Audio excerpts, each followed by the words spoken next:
बड़ी दिलचस्प बात हमारे foreign minister doctor S Jaishankar ने कह दी।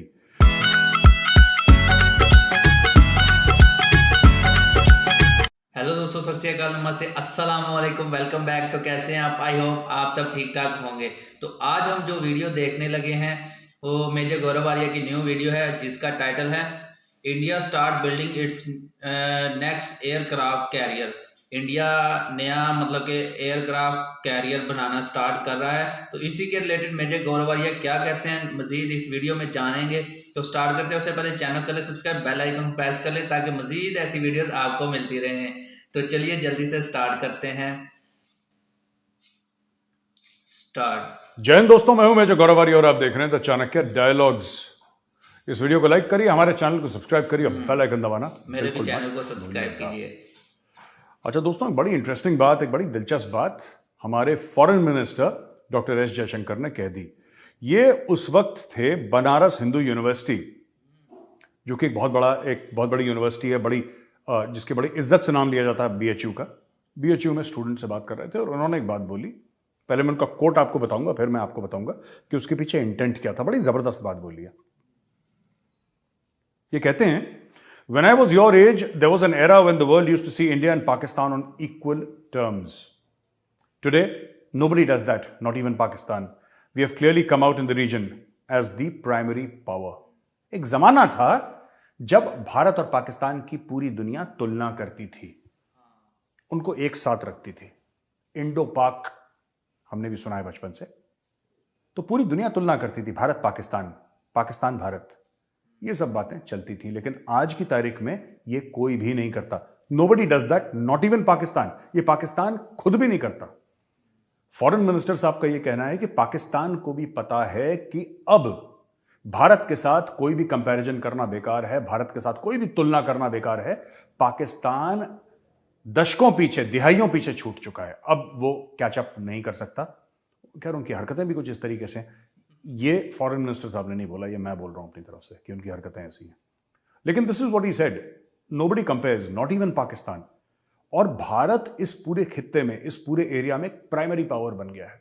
भारत से बड़ी इस एरिया में कोई शक्ति नहीं है, ऐसी शक्ति जो चीन के साथ ट्रेड भी कर रही है और चीन के साथ टक्कर भी दे रही है। ये मैंने एग्जाम्पल के तौर पर आपको बताया है। लेकिन जो जयशंकर साहब ने बात बोली थी, उन्होंने ये बात बोली है कि we have become the primary power in this region. तो ये बहुत बड़ी बात है दोस्तों। एक ज़माना था जब भारत में कुछ नहीं हुआ करता था। हमारा सोना गिरवी हो गया था और सिर्फ शायद $1 अरब बाकी था। मैं अर्ली 90s की बात कर रहा हूँ। बहुत बुरे हाल हुआ करते थे। India was on the verge of bankruptcy. फिर सरकार ने कुछ कदम उठाए, प्राइवेट इंडस्ट्री है, और धीरे धीरे धीरे हमने बिल्डअप करा। काफ़ी समय लग गया दोस्तों, इसमें 30-35 साल लग गए। लेकिन आज भारत वर्ल्ड की 5th लार्जेस्ट इकोनॉमी है। और इसके पीछे क्या है? सरकार की पॉलिसीज तो हैं, लेकिन मुझे ऐसा लगता है कि जो मिडिल क्लास पेरेंट्स हैं ना, हमें आज उनको नमन करना चाहिए। जो मिडिल क्लास पेरेंट्स हैं, जो अपना पेट काट काट के अपने बच्चों को पढ़ाते हैं। Education is India super power. मैं कई बार कह चुका हूं, जो पाकिस्तानी कहते हैं ना हमारे पास न्यूक्लियर वेपन्स, हमारे पास बम है, हमारे पास भी हैं, लेकिन हम लोग इसके बारे में बात नहीं करते क्योंकि ताकत न्यूक्लियर वेपन्स में नहीं होती, ताकत किताबों में होती है। और जिसको पता चल जाए कि ताकत किताबों से आती है, वो फिर अपना किबला दुरुस्त कर लेगा, वरना ऐसी जंगलों में घूमते रहेंगे ये लोग। ठीक है जी। अच्छा, दूसरी चीज, बिलावल भुट्टो ने एक बड़ा इंटरेस्टिंग कमेंट दिया। बिलावल भुट्टो कहते हैं, Singapore based English language daily the Straits Times. अच्छा, हम भी बड़ा पढ़ते थे जब हम जाते थे ना सिंगापुर, स्ट्रेट टाइम्स। तो बिलावल भुट्टो जरदारी, एक तो मैं बिलावल जी से एक बात कहना चाहता हूं। आप सर एक तो ना उर्दू बोलना सीख लें। आप समझ में नहीं आता उर्दू बोल रहे हैं, अंग्रेजी बोल रहे हैं। अगर आपका कोई लोकल एक्सेंट होता, अगर आपका सिंधी एक्सेंट होता, आपका बलोच एक्सेंट होता, आपका पंजाबी एक्सेंट होता, या आपका कोई और एक्सेंट होता, मैं समझ में आता कि वो मदर टंग इन्फ्लुएंस, जिसको MTI बोलते हैं ना कॉल सेंटर वाले, मदर टंग इन्फ्लुएंस है, वो माफ़ करा जा सकता है। कई लोग इंडिया में भी होता है, मदर टंग इन्फ्लुएंस होता है यार। लेकिन ये नहीं हो सकता कि आपका बिल्कुल इंग्लिश एक्सेंट हो, कि जैसे अभी अभी आप जहाज से उतर के आ रहे हैं और जीवन भर आपने इंग्लिस्तान में बिताया हो। मुझे ऐसा लगता है कि थोड़ा सा इससे गलत मैसेजिंग जाती है। खैर, वो पाकिस्तान का मसला, मेरा मसला नहीं है। तो इन्होंने एक बात कह दी कि He called upon the world to move away from its stereotypical image and look towards Pakistan as a promising emerging market. हा हा हा, 3 बार मैंने हा कर दिया। ये अच्छा, पहली चीज तो ये है कि स्टीरियोटिपिकल इमेज पाकिस्तान की क्या है। जो कह रहे हैं कि स्टीरियोटिपिकल इमेज खास इमेज है, खसूसी इमेज है। जब आप पाकिस्तान का कोई नाम लेता है तो आपके मन में क्या चीजें आती हैं? 4-5 देखिए, मैं आपको बताता हूं दुनिया भर में मुल्क किस तरीके से चलते हैं। जैसे कोई भी बोलेगा अमेरिका तो आप बोलेंगे super power. China, very rich country, बहुत पैसा है। इंडिया, यार यहां पे तो इंफॉर्मेशन टेक्नोलॉजी वाले बंदे होंगे जो कटिंग एज आईटी और दुनिया में सीईओज अपने भेजते हैं, राइट। अफ्रीका, अफ्रीका में आप सोचेंगे मिनरल वेल्थ है, वाइल्ड लाइफ है, एग्जॉटिक है, यू नो, ऐसी ऐसी चीजें हैं। South America, football, music, of course negative connotations भी होते हैं वहां पे, ड्रग्स भी हैं और अफ्रीका में वायलेंस भी है, लेकिन जनरली व्हेन यू से south America the first thing that comes on your mind is world class football, you know, ये सब चीजें।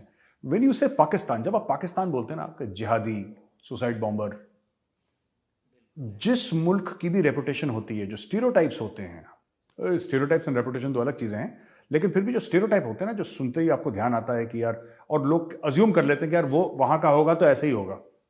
अब आप किसी ब्राजीलियन को देखेंगे, आप ये मान के चलेंगे कि उसको फुटबॉल आती है, चाहे बेचारे ने फुटबॉल को हाथ ना लगाया हो जीवन भर।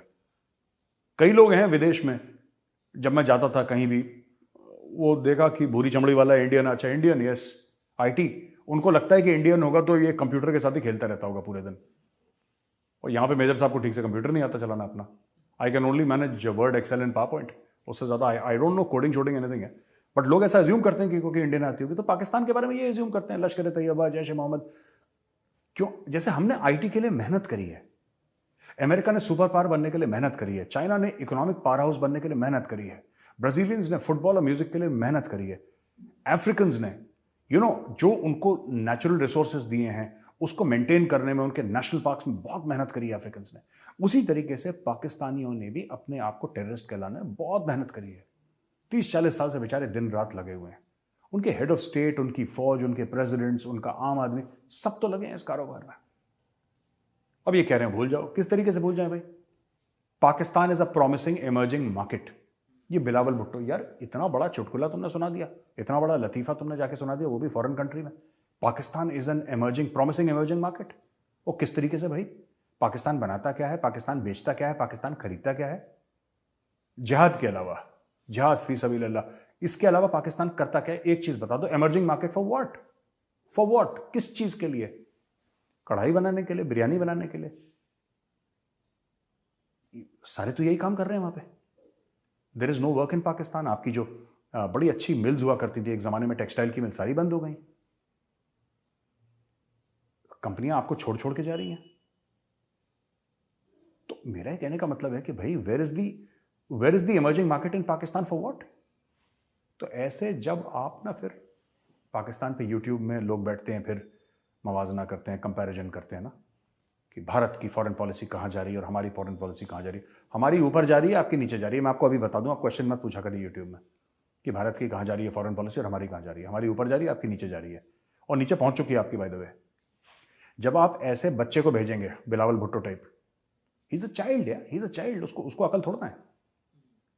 बिलावल भुट्टो को आपने एक एटमी मुल्क, 22 करोड़ की रियासत, इस्लामी रियासत पाकिस्तान का, उसको बोला कि आप फॉरेन मिनिस्टर बनेंगे, और फिर आप यूट्यूब पे और टेलीविजन पे बैठ के कंपैरिजन करते हैं डॉक्टर जयशंकर के साथ।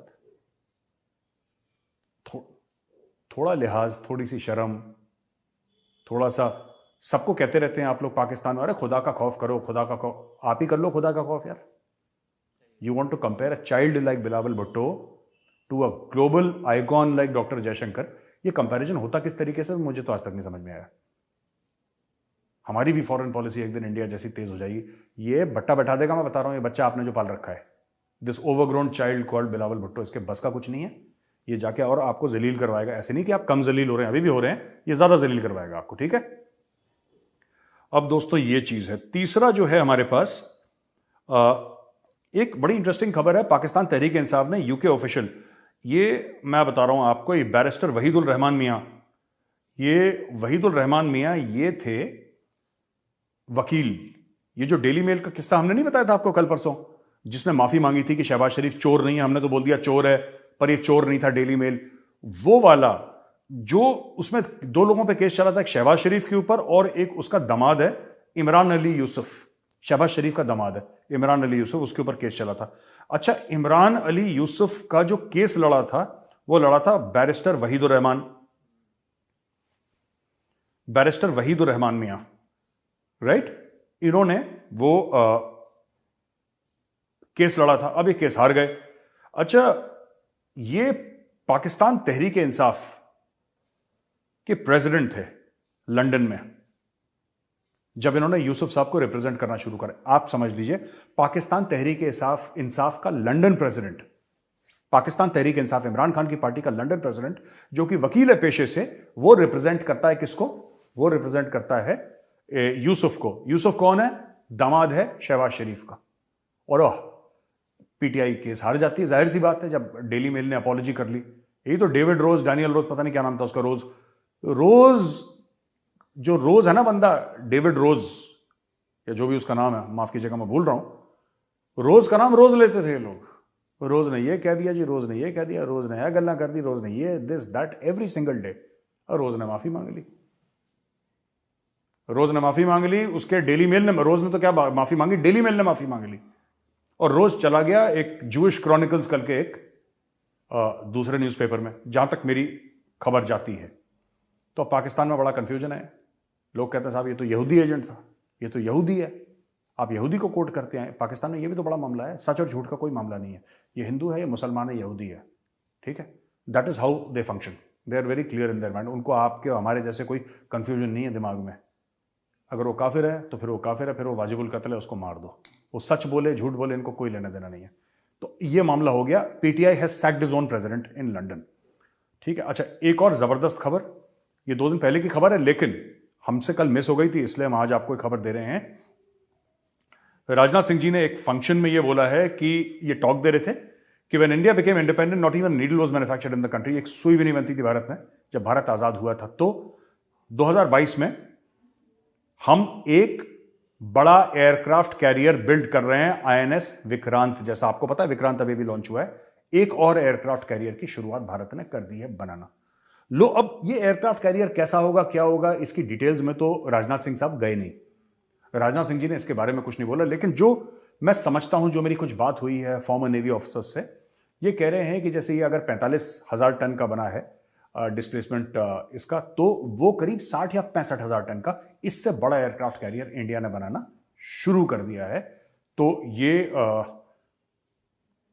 नाम तो उसका कोई वी सीरीज का ही होगा, जैसे विक्रमादित्य, विराट, विक्रांत, ऐसे ही नाम होते हैं। तो वी सीरीज के अभी तक तो हमने यही देखा है, पता नहीं क्या navy, the navy chief will decide what name to give. लेकिन fact of the matter is कि भारत ने एक और एयरक्राफ्ट कैरियर बनाना शुरू कर दिया है दोस्तों, ठीक है।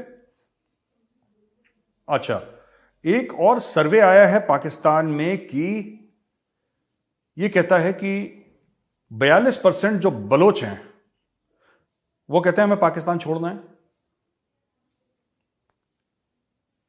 35% पंजाबी कहते हैं हमें पाकिस्तान छोड़ना है, सबसे लोएस्ट है। सबसे ज्यादा बलोचिस्तान में है ना, कलेश भी वहां पे मैक्सिमम कर रहे हैं ना।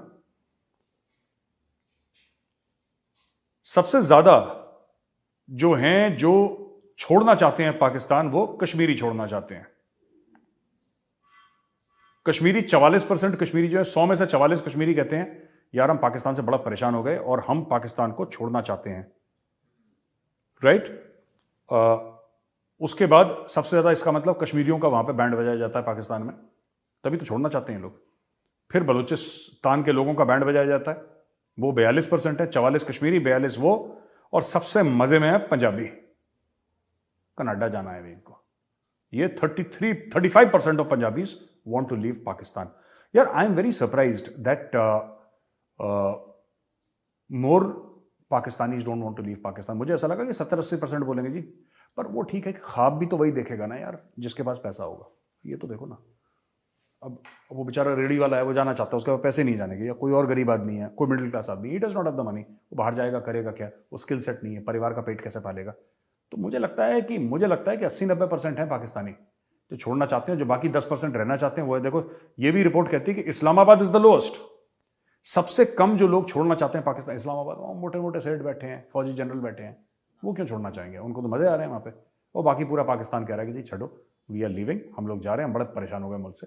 बड़े बड़े जर्नलिस्ट पाकिस्तान के, वो अपनी तैयारी करना उन्होंने शुरू कर दिया है, अपनी तैयारी करना शुरू कर दिया है कि जी लंदन में, हम लंदन में चले जाएंगे, कनाडा चले जाएंगे, यूएस चले जाएंगे, कहीं चले जाएंगे, दुबई चले जाएंगे, यूएई में कहीं और चले जाएंगे, लेकिन पाकिस्तान में नहीं रहेंगे। देखिए दोस्तों, ये हर जगह होता है, ऐसी बात नहीं है कि सिर्फ पाकिस्तान में ही है। ये जो है ना कि हमें बाहर जाना है एक बेहतर अपॉर्चुनिटी के लिए, ये भारत में भी होता है। मेरे खुद के रिश्तेदार बाहर हैं, ये अमेरिका में भी होता है। काफी अमेरिकन हैं, वो कनाडा छोड़ के चले जाते हैं, वो सिंगापुर छोड़ के चले जाते हैं। तो आपको हर जगह हर किस्म के बंदे मिलेंगे ना, जिन्होंने सिटीजनशिप ले रखी है अपने अलग अलग देशों की, जहां पे उनको ठीक लगा वहां पे चले गए। वो दैट्स ट्रू। लेकिन पाकिस्तान में जो हुजूम लगा है ना, भागने का कारण होते हैं जाने के, जान बचा के भागो वाला चक्कर हो गया है कि किसी तरीके से जान बच जाए, हम पाकिस्तान से निकल जाएं। जहाज डूब रहा है, डूबने से पहले वी शुड लीव। तो ये सर्वे दोस्तों हम आपके सामने लेकर आए हैं। दोस्तों, एक और खबर आई है जम्मू और कश्मीर से, पुलवामा में। ये देखिए, मैं पढ़ के आपको बताता हूं। पुलवामा में एक टेररिस्ट था, आशिक नेंगरू। तो उसके न्यू कॉलोनी पुलवामा में उसका घर था। यहां पे बुलडोजर गया और बुलडोजर ने उसका घर तोड़ दिया। यूपी वाला स्वैग जो है ना, वो कश्मीर पहुंच गया। इसको बहुत पहले पहुंच जाना चाहिए था। आतंकवादी का घर ही तोड़ दिया। उन्होंने बोला कि तुमने गलत जमीन पे बनाया, सरकारी जमीन पे बनाया, बुलडोजर गए और ठोक दिया इसका। अब इसके पास घर नहीं। ये यही होना चाहिए। देर आए दुरुस्त आए। I congratulate the administration of JNK। आप कुछ मत करिए, आतंकवादियों को इनका घर तोड़िए सबसे पहले। ये जब वापस आए ना, ये एडवेंचर करने जाते हैं जो, इसके बाद इनको घर नहीं मिलना चाहिए वहां पे। Break everybody's house. जो भी टेररिस्ट है, डेजिग्नेटेड टेररिस्ट है, ठीक है, और इसको कंडेम करा है। देखिए, कंडेम भी कर रहे हैं TRF, द रेसिस्टेंस फ्रंट। ये लश्कर तैयबा है, लेकिन अपने आप को TRF बोलती है, सेक्युलर नाम इन्होंने दे दिया। इसने बड़ा कंडेम करा है कि ये है, वो है, ऐसा नहीं होना चाहिए था। अरे मारो गोली, बिल्कुल ठीक करा। और लेफ्टिनेंट गवर्नर JNK हैं मनोज सिन्हा साहब। मैं मनोज सिन्हा साहब को बहुत बहुत मुबारकबाद देता हूं सर। बिल्कुल ठीक आपने कदम उठाया, और घर तोड़वाइए इनके, दे डिजर्व इट। यही करिए। जो देश के खिलाफ हथियार उठाए ना, उसको ज़मीन मिलनी चाहिए ना आसमान मिलना चाहिए, और कब्र तो उसको बिल्कुल नहीं मिलनी चाहिए। He should not be allowed to breathe the same air that citizens of India breathe. दोस्तों, यहाँ पे वीडियो खत्म होता है। मैं जल्दी से एक और वीडियो लेकर आऊँगा। इस वीडियो को लाइक करिए, हमारे चैनल को सब्सक्राइब करिए, बेल आइकन दबाना बिल्कुल मत भूलिएगा। जय हिंद। तो दोस्तों, आज की इस वीडियो में मेजर साहब ने जैसे बताया कि इंडिया नया एयरक्राफ्ट बनाना स्टार्ट कर रहा है, तो ये एक बहुत अच्छी बात है। एयरक्राफ्ट मतलब कि वहाँ पर वो आप ना समुंदर में ले जाकर उसके ऊपर जहाज जो है वो लैंड करवा सकते हैं, और वहाँ से मतलब कि जहाज उड़ भी सकता है और उसके ऊपर आप लैंड भी करवा सकते हैं। तो ये एक अच्छी चीज़ है इंडिया के लिए। आप मतलब कि जो है मिलिट्री की जो भी चीज़ें हैं उनमें इजाफा हो रहा है, तो अच्छी बात है। मगर देखिए, पाकिस्तान के इमेज के बारे में उन्होंने बात की। पाकिस्तान का इमेज जो है वो खराब करने में सबसे पहले तो हमारे पॉलिटिशियंस हैं। उसके बाद जो 30 साल यहाँ पर पाकिस्तान में मार्शल लॉ लगा रहा है, और 30 साल जो है सिविल गवर्नमेंट रही है, मगर सिविल गवर्नमेंट में भी उनको जो भी प्राइम मिनिस्टर आया है उसको अपना जो टन्योर होता है वो कभी कंप्लीट नहीं किया कर सके, ना ही कर सके हैं, क्योंकि उनके टन्योर से पहले ही उनको घर भेज दिया जाता है किसी भी वजह से। और इसके पीछे जैसे पाकिस्तान में अक्सर पाकिस्तानी, मतलब अक्सर नहीं, 80-90% जो है ना पाकिस्तानी समझते हैं कि इसके पीछे स्टैब्लिशमेंट है, मतलब कि आर्मी का हाथ होता है, कि वो अपनी मर्जी के लोग लेके आते हैं, अपनी मर्जी के लोग मतलब कि उसको जब चाहते हैं घर भेज देते हैं, जब चाहते हैं उसको वापस ले जाते हैं। तो जितने भी पॉलिटिशियंस हैं, ये एक मतलब कि बिकाऊ माल होता है पाकिस्तान में, और ये पब्लिक का तो सोचते नहीं है। इन्हीं की वजह से हमारा जो है ना पाकिस्तान का जो एजुकेशन सिस्टम है वो भी तबाह, पाकिस्तान की हर चीज़ तबाह, पाकिस्तान की इंडस्ट्री तबाह हो चुकी है, और ना तो यहाँ पर जॉब्स हैं, जिसकी वजह से बहुत सारे पाकिस्तानी, मतलब कि 62% जो है पाकिस्तानी पाकिस्तान को छोड़ना चाहते हैं। पॉपुलेशन 60% तो पाकिस्तान की यंग पॉपुलेशन है, तो उसमें से 62% तो पाकिस्तानी मतलब कि पाकिस्तान को छोड़कर जाना चाहते हैं। कि मतलब कि यहाँ पर देखें, आजकल जो पाकिस्तान में सबसे बड़ी जो प्रॉब्लम बनी हुई है वो गंदम की है। मतलब कि ये आटा नहीं मिल रहा पाकिस्तान में, लोगों ने मतलब कि देखिए एक हर साल ना गवर्नमेंट जो होती है वो गंदम खरीदती है, पाकिस्तान की जितनी भी मतलब कि ज़रूरियात होती है उसके मुताबिक गंदम खरीदती है। मगर इस साल जो है ना वो जनरल बाजवा साहब ने जो करतूतें की हैं यहाँ पर पाकिस्तान में, मतलब कि एक चलती हुई गवर्नमेंट को जो अच्छी मतलब कि अक्सर पाकिस्तानी समझते हैं कि वो जो गवर्नमेंट थी अच्छी जा रही थी, तो उन्होंने जनरल बाजवा साहब ने अपनी मतलब कि चोरी छुपाने के लिए एक चलती हुई गवर्नमेंट को गिराया और फिर इन चोरों को लेके आए। इन्होंने इस साल गंदम नहीं खरीदी थी जिसकी वजह से पाकिस्तान में आटे का बुरहान आया हुआ है, मतलब कि इशू प्रॉब्लम सर उठा रहा है, किसी को भी आटा नहीं मिल रहा। तो अभी जब तक ये गंदम की नई कटाई नहीं होगी तो ये ऐसे ही प्रॉब्लम चलता रहेगा। बाकी पाकिस्तान के फॉरेन रिजर्व जो है वो बहुत कम हो चुके हैं, तो जिसकी वजह से बहुत सारा जो बाहर से सामान आता है वो सी पोर्ट के ऊपर ही खड़ा हुआ है और बैंक्स जो हैं वो जो है फॉरेन रिजर्व जो है वो बिजनेसमैन को दे नहीं रही। तो पाकिस्तान मतलब कि एक तबाही के दहाने पर पहुंच चुका है। तो इसके पीछे जो भी लोग हैं, गवर्नमेंट के पॉलिटिशियंस जो हैं, उन्होंने पब्लिक को मतलब कि पागल बना रखा था। तो उनको मतलब आपको मुबारक हो पाकिस्तानियों, आपकी मतलब कि जो आपने यहाँ पर ताला लगा कर रखा हुआ है मुंह के ऊपर, आप ये आवाज़ नहीं उठाते किसी भी जुल्म के खिलाफ, तो आपको ये मतलब कि अच्छा मतलब कि अब रिजल्ट मिल जाएगा कुछ ही मतलब कि एक वीक या फिर 2 वीक के अंदर आपको सब नज़र आ जाएगा। जब अच्छा मतलब कि अभी तो कुछ पाकिस्तानी रोटी खा रहे हैं और कुछ तो जलील हो रहे हैं लाइनों में लगकर आटे के लिए। तो जब सब मिडिल क्लास पाकिस्तानियों को आटा नहीं मिलेगा तो तब इनको पता चल जाएगा। और फिर मतलब कि देखें, जब अपने घर को आग लगती है ना तब इंसान चीखता है, जब दूसरे के घर को आग लगी होती है ना तो कोई भी मतलब कि उसके लिए आवाज़ नहीं उठाता। अब सब पाकिस्तानियों के घर में आग लग रही है तो अब इन सबको आवाज़ उठानी पड़ेगी। कुछ देर के लिए आवाज़ उठाते हैं और फिर ये भूल जाते हैं। मतलब कि एजुकेटेड इंसान हमेशा आवाज़ उठाता है और अनएजुकेटेड जो पर्सन होते हैं वो बस थोड़ी देर के लिए चीखते हैं फिर चुप हो जाते हैं। यही पाकिस्तानियों का हाल है। तो बेहतर है अपनी एजुकेशन के ऊपर जो है वो फोर्स करें, ना कि हमें दूसरी कंट्रीज़ को मतलब कि ब्लेम करना चाहिए या इंडिया को या किसी दूसरी कंट्री को।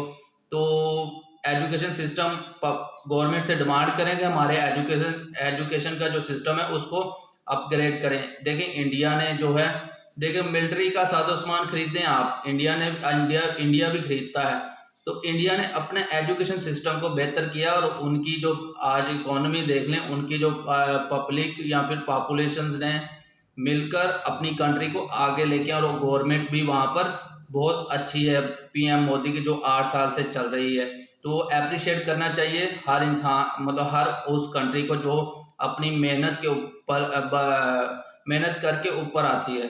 तो इंडिया के लिए मतलब कि मैं अब एज अ पाकिस्तानी जो है वो मैं आपको अप्रिशिएट करता हूँ कि आपकी जो मतलब कंट्री है, आपकी इंडस्ट्री, आपका हर चीज़ मतलब कि ग्रो कर रही है। और पाकिस्तान की आपकी जो भी इकोनॉमी है ना वो ऊपर को ग्रो कर रही है और पाकिस्तान की नीचे को ग्रो कर रही है। बस इतना ही फ़र्क है पाकिस्तान और इंडिया में। तो मज़ीद आपको अगर वीडियो अच्छी लगी है तो वीडियो लाइक कर दें, शेयर कर दें दोस्तों के साथ, चैनल को सब्सक्राइब कर लें और बेल आइकन को प्रेस कर लें ताकि मज़ीद ऐसी और भी वीडियोस देखने को मिलती रहें। तो वीडियो के बारे में मतलब कि वीडियो आपको कैसी लगी, अच्छी लगी है या बुरी, वो नीचे इनबॉक्स में बताएं, मतलब कमेंट इनबॉक्स में बता दें। तो मिलते हैं नेक्स्ट वीडियो में, तब तक के लिए आप सब अपना ख्याल रखें।